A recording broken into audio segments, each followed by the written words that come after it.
시편 120편 1절에서 7절 말씀입니다. 환난 중에 부르짖었더니 응답하셨도다 하는 말씀입니다. 자, 우리 함께 표제어와 함께 1절 말씀 다 같이 읽어보실까요? 시작. 성전에 올라가는 노래, 내가 환난 중에 여호와께 부르짖었더니 내게 응답하셨도다. 아멘. 우리가 이제 시편 119편이 길게 176절로 되어 있는데 22연으로 되어 있습니다.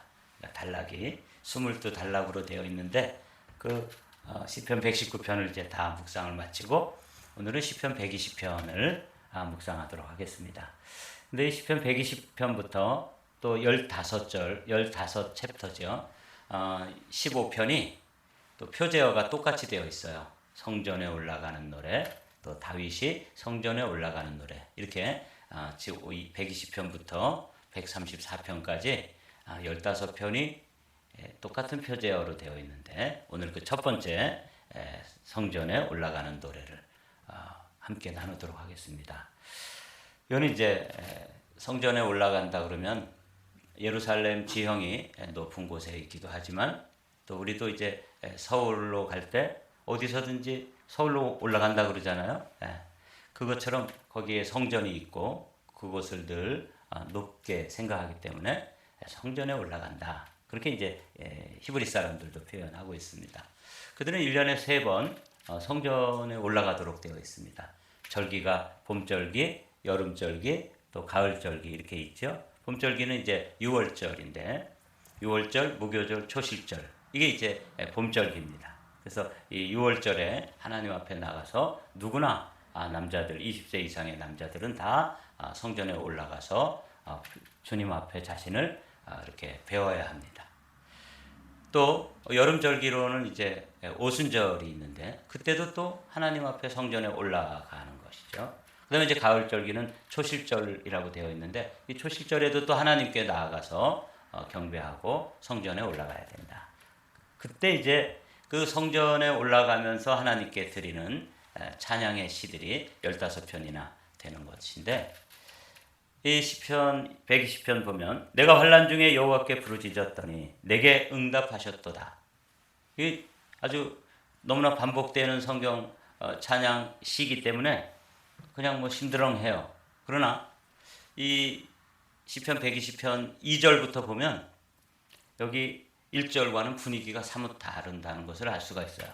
그래서 이게 환난 중에 여호와께 부르짖어서 기도했고 하나님이 응답하셨으면 그 다음에 어떤 내용들이 나오는 게 맞냐면 이제는 뭐 다 문제가 해결됐습니다. 이제는 평안하게 하셨고 또 문제를 해결해 주셨으니 감사합니다. 찬양합니다. 주님께서 하셨습니다. 이렇게 찬양과 감사가 이렇게 뒤따라 나와야 될 것 같은데 내가 환난 중에 여호와께 부르짖었더니 내게 응답하셨도다. 이렇게 선언을 했는데 그러나 그 뒤에 따라 나오는 이야기들은 아주 고통스럽고 또 힘들고 또 문제 가운데 여전히 있고 이런 내용이에요. 그래서 오늘 우리가 이 시편 120편이 아주 독특한 구조로 되어 있다는 것을 발견하게 되면서 한번 내용을 살펴보도록 하죠. 여호와여 거짓된 입술과 속이는 혀에서 내 생명을 건져 주소서. 너 속이는 혀여 무엇을 내게 주며 무엇을 내게 더할꼬. 아니 방금 우리가 말씀드린 것처럼 내가 환난 중에 여호와께 부르짖었더니 내게 응답하셨도다. 이렇게 이제 1절이 되어 있는데 2절 말씀으로 들어가면 응답된 게 아니라 여전히 문제도 있고 고통스러운 그런 환경이 여전히 남아있다는 걸 보게 되죠. 이게 우리가 앞뒤가 안 맞는 거죠. 1절에서 응답하셨고 하나님께서 문제 해결해 주셨다. 이렇게 되어 있는데 2절부터 이제 7절까지 짧은 구절인데 이 시편이 진행되면서 시인은 여전히 그 가운데 있는 모습을 보게 되는데 이걸 우리가 어떻게 이해하고 이 말씀이 우리에게 주시려고 하는 이 시인은 왜 이렇게 했을까 하는 게 이제 오늘 우리가 풀어야 될 과제입니다. 성전에 올라가기 전에 이 시인은 이 1절 말씀이 왜 이렇게 되어 있을까 하고 제가 묵상을 하면서 이 두 가지로 이해할 수 있습니다. 먼저 요 1절 말씀을 이해하고 올라가야 되는데 1절 말씀은 아직 문제는 여전히 남아 있지만 그리고 아직도 고통스러운 그런 문제들 가운데 여전히 내가 그 문제와 직면하고 있지만 이전에 하나님께서 나의 기도 또 나의 부르짖음에 응답하셨다 하는 이전의 경험을 지금 말씀하고 선포하는 것이기도 하고 또 한편으로는 내가 여전히 문제 가운데 있지만 이 문제도 이미 주님께서 응답하시고 해결하시고 또 풀어주신다. 그래서 여호와께 부르짖었더니 내게 응답하셨다. 그러니까 선포적인 의미가 들어있다. 저는 그래서 그 둘 중에 어떤 것일까? 둘 다 다이지만 그래도 더 무게를 둔다면 문제는 여전히 있고 고통스러운 문제, 특별히 그냥 사기꾼 같은 사람들이 옆에 득실거리면서 거짓된 혀, 또 그런 입술로 막 나를 모함하고 중상모략하고 아주 그런 거 고통스럽죠. 그런 문제가 여전히 있지만 이 문제도 내가 성전에 올라가서 하나님께 부르짖을 때 하나님께서 이미 응답하신 것이나 마찬가지다. 이렇게 선포적인 의미가 들어있다. 그래서 이제 두 가지로 이렇게 생각을 하면서 이 시인이 하나님 앞에 올라갈 때 그가 살던 삶의 현장, 그 성전에 올라가기 전에 처해 있는 상황은 뭐냐면 여전히 힘들고 어려운 그런 문제들 가운데 서 있는 시인을 발견하게 되죠. 그래서 저는 이 문제를, 이 2절 말씀을 딱 펴면서 우리도 이런 문제 그대로 있는데 우리도 이런 문제가 우리의 문제고 우리의 기도 제목이다. 그런 생각을 하면서 참 그 마음에 와 닿았어요. 여호와여 거짓된 입술과 속이는 혀에서 내 생명을 건져 주소서. 이게 이제 응답되어져야 할 기도의 제목인 것이죠. 그러니까 이 시인이 같이 인간관계를 같이 맺어가면서 사람들이 얼마나 거짓되고 그냥 또 살짝 속여 먹고 이렇게 하는지 이런 것에 대해서 이제 큰 상처를 가지고 하나님 내 생명을 좀 건져 주십시오. 그냥 만나면 입만 열면 거짓말하고 입만 열면 속이고 이렇게 하는 이런 이웃들과 함께 어울려 살다 보니까 마음에 큰 상처가 있고 이렇게 나도 그럼 똑같이 살아야 되겠다. 뭐 이런 생각도 서로 해봤을 것이고 이게 이제 지금 이 시인이 처해 있는 상황입니다. 그러면서 이 시인이 3절에 이렇게 이야기하죠.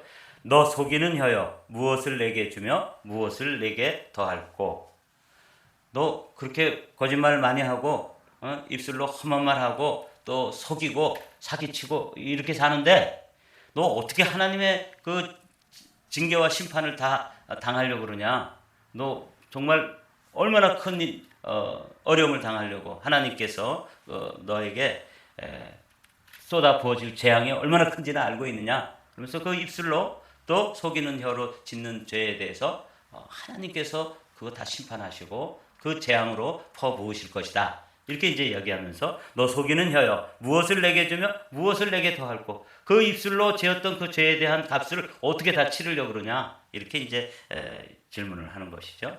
그러면서 이 시인이 이제 그 값을 이렇게 하나님께서 어떻게 심판하시고 어떻게 그 속이는 혀, 거짓된 입술에 대해서 어떻게 징계하시고 심판하실지를 요 4절 말씀으로 결론을 내고 있어요. 4절 말씀 한번 읽어보실까요? 시작. 장사의 날카로운 화살과 로뎀나무 숯불 이리로다.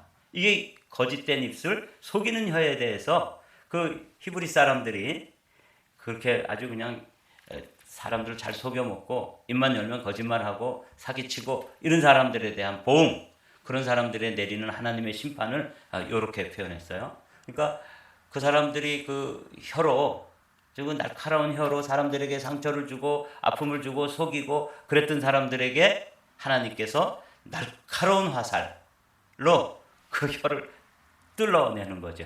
이제 무서운 거예요. 그들이 혀가 그렇게 날카롭게 사람들에게 아픔을 주고 마음을 찌르고 상처를 줬는데 그 나중에 자기가 그 장사의 화살, 장사의 날카로운 화살 이렇게 되어 있잖아요. 영어 성경을 봤더니 A warrior's sharp arrow라고.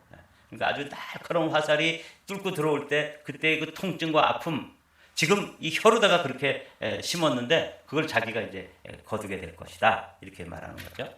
뿐만 아니라 그 로뎀나무 숯불로 대갚아 줄 것이다. 하나님이 심판하시고 보응하시고 또 재앙으로 내리실 것이다 할 때 로뎀나무 숯불이라고 되어 있어요. 그러니까 여러분 이제 오늘 우리가 이 언어 생활, 성도의 언어 생활을 하는데 이 성전으로 올라가는 이 시인이 이렇게 이제 사람들에게 아주 날카로운 말로 막 마음을 후벼 파는 그런 말 듣고 상처를 받았을 뿐만 아니라 어떤 때는 정말 불같은 그런 말로 이제 상처를 받았다는 거죠. 근데 하나님께서 자기가 한 대로 그대로 되갚아 줄 것이다. 시인이 지금 그렇게 얘기하고 있는데 이 로뎀나무 숯불이라고 되어 있어요. 그래서 이 로뎀나무 숯불이라는 건 특별히 또 이 유대인들에게 있어서 어떤 의미가 들어있나 이렇게 찾아봤더니 불이 붙기는 빨리 붙고 그 대신 오래 가는 나무 숯불이에요. 그러니까 뭐 이 재앙이라고 하는 건 아주 감당하기 힘든 거죠. 날카로운 화살로 뚫고 들어오는 것처럼 그렇게 하나님이 갚아주실 것이고 또 로뎀나무 숯불과 같이 불이 확 붙었다가 그 다음에 이게 오래 가는 거예요. 이게 로뎀나무 숯불이라는 게 그 공동 번역해 봤더니 노간주 나무라고 되어 있더라고요. 그래서 제가 이 마음에 확 다가왔어요. 노간주라는 말 아시나요? 가시나무인데 아주 그 상록수죠. 그런데 강원도 가면 이제 노간주 나무가 있는데 이게 나무를 이렇게 해오기가 굉장히 불편해요. 왜냐하면 막 찌르니까 가시나무니까. 근데 그 노간주 나무를 잘 잘라와 가지고 부엌 아궁이에다가 집어넣으면 따다다닥 소리가 나면서 확 붙어서 타는데 그 줄기는 아주 단단한 나무이기 때문에 이 숯불이 오래 가는 나무예요. 근데 노간주 나무라고 되어 있고 여기 영어 성경에 보면은 the burning coals of the broom tree라고 되어 있잖아요. 그래서 세 번역에는 뭐라고 되어 있냐면 쌀이나무라고 되어 있어요.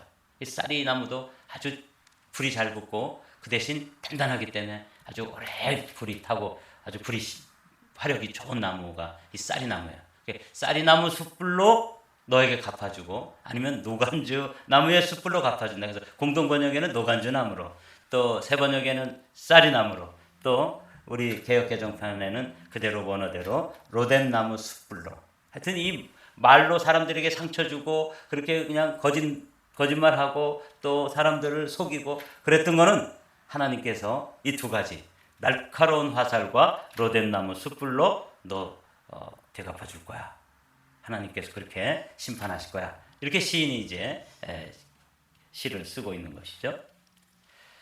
제가 이제 그래서 혀에 대해서 야고보 사도가 이야기하는 것을 이렇게 여러분과 함께 나눕니다. 이와 같이 혀도 작은 지체로 돼 큰 것을 자랑하도다. 보라, 얼마나 작은 불이 얼마나 많은 나무를 태우는가. 혀는 곧 불이요 불의의 세계라. 혀는 우리 지체 중에서 온몸을 더럽히고 삶의 수레바퀴를 불사르나니 그 사르는 것이 지옥불에서 나느니라. 이 혀가 우리가 무심코 던진 한마디, 그래서 아주 우리가 귀담아 들어야 될 말인데 이런 말이 있어요. 입술에 30초가 가슴에 30년이 된다. 이런 말 아세요? 이 남편들이 말이죠. 아내한테 그냥 아무렇게나 이렇게 생각 없이 한번 툭 던진 말이 한 30초 정도 된다 그러면 그거를 아내들은 30년 동안 가슴에 상처가 되어서 있는 것처럼 입술에 30초가 가슴에 30년이 되는데 이 시인도 아마 같이 이웃들 가운데 아주 그냥 독한 말로 독한 혀로 거짓말도 하고 속이고 그리고 또 상처를 주는 그런 이야기들을 했던 것이죠. 그래서 여러분 여기 그것을 야고보는 뭐라냐면 이 혀의 능력이라는 게 작은 것이다. 30초 정도 된다. 그런데 얼마나 이 작은 성냥불 하나가 또 담뱃불 하나가 톡 던져졌는데 그게 그냥 들판 전체를 아니면 몇 에이커나 되는 산들을 막 나무들을 다 태우고 그렇게 이제 산불이 나잖아요. 이런 걸 얘기하는 거예요. 이만큼 그 피해의 정도는 어마어마한 것이다. 그래서 우리가 이 혀를 잘 사용해 가지고 사람들에게 축복의 언어로 또 미래의 언어로 또 사람들을 세워주는 언어로 긍정 언어로 이렇게 사용하면 그 능력이 그 영혼을 세워낼 수 있지만 그러나 그것을 저주의 언어와 지금 속이는 말, 거짓된 혀 그리고 상처 주는 말로 이렇게 그냥 함부로 사용하면 그 피해액은 이루 말할 수가 없는 것이죠. 지금 시인도 그렇고 야고보 사도도 그걸 이야기하고 있는 것입니다. 그러면서 이 시인이 이렇게 이야기해요. 오늘은 조금 설명이 필요한 구절들이 있어요. 메색에 머물며 게달의 장막 중에 머무는 것이 내게 화로다. 여기 이제 메색 또 게달이라고 하는 인물들이 나오는데 이걸 이제 먼저 한번 살펴보도록 하죠. 메색이라는 게 누구냐? 여기 나와요. 야벳의 아들은 고멜과 마곡과 마대와 야완과 두발과 메색과 디스라요. 그러니까 노아의 아들 중에 함과 셈과 야벳이 있잖아요. 요 야벳의 아들 중에 누가 있냐면 메색이 있는데 요 메색은 학자들이 어디라 그러냐면 슬라브족이 있잖아요. 러시아 사람들. 여기에 수도가 모스크바인데 이 메색이라고 하는 게 이 모스크바를 상징한다고 그래요. 그래서 여기가 이제 이스라엘로 이야기하면 그 북쪽에 있는 그 사람들을 상징하는 말이고 또 요 게달이라고 하는 거는 검다라는 것인데 메색에 머물며 게달의 장막 중에 머무는 것이 내게 화로다. 이렇게 되어 있는데 게달은 또 누군가 찾아봤더니 이스마엘의 아들이에요. 한번 제가 읽어볼게요. 이스마엘의 아들들의 이름은 그 이름과 그 세대대로 이와 같으니라. 이스마엘의 장자는 느바요시요 그 다음은 게달과 앗부엘과 입삼과 이들은 이스마엘의 아들이요 그 촌과 부락대로 된 이름이며 그 족속대로는 12 지도자가 되었더라. 그러니까 아브라함의 아들 가운데 이제 이스마엘이 있잖아요. 이 하갈에게서 난 아들인데 이 이스마엘의 후손들 가운데 게달이라고 하는 지파가 있는 거예요. 그 사람들도 12지파가 되었는데 12 지도자들이 나왔는데 그 중에 이제 게달이라고 하는 게 약간 얼굴색이 좀 검고 그리고 이 사람에 대해서는 독특하게 표현되어 있어요. 성경이. 그가 사람 중에 들나귀같이 되리니 그 손이 모든 사람을 치겠고 모든 사람의 손이 그를 칠지며 그가 모든 형제의 동방에서 살리라 하니라. 그러니까 이 이스마엘의 아들 게달에 대해서는 뭐라고 얘기했냐면 들나귀 같은 사람이다. 그렇게 되어 있는 거예요. 들나귀는 뭐가 없는 사람이에요? 주인이 없어요. 자기가 다니고 싶은 대로 그냥 다니는 거예요. 원래 집에 있는 나귀는 주인이 있어서 줄에 매여 있고 끌면 주인이 끄는 대로 가는 게 집 나귀라면 이 들나귀는 주인이 없어요.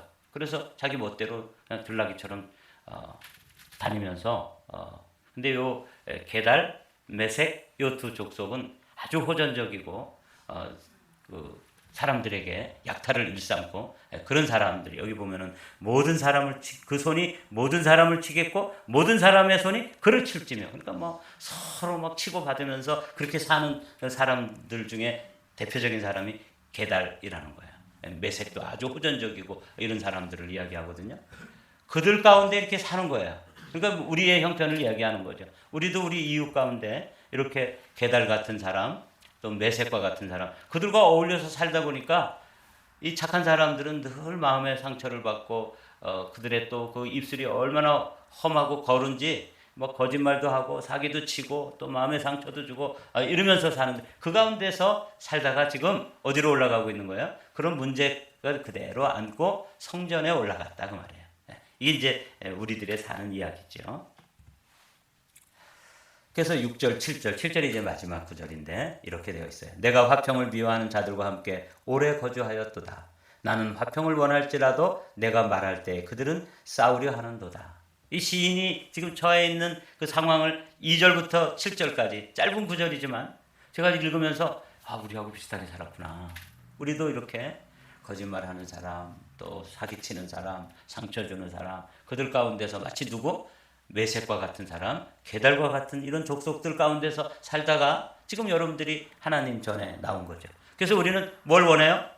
평화, 샬롬을 원하는데 저들은 샬롬을 하자 그러면 겉으로는 그렇게 하자 그래놓고 또 뒤통수를 치고 그러는 거죠. 마치 우리가 북한하고 뭔가 이렇게 대화를 하자 그러면 겉으로는 뭐 대화하자 그러고 또 뭐 경계선도 없애자 그러고 뭐 이래놓고 그냥 그 약속을 헌신짝처럼 버리고 막 공격해오고 또 뒤에서 나쁜 짓 하고 이렇게 하잖아요. 그런 이웃들 가운데 살았다는 것이죠.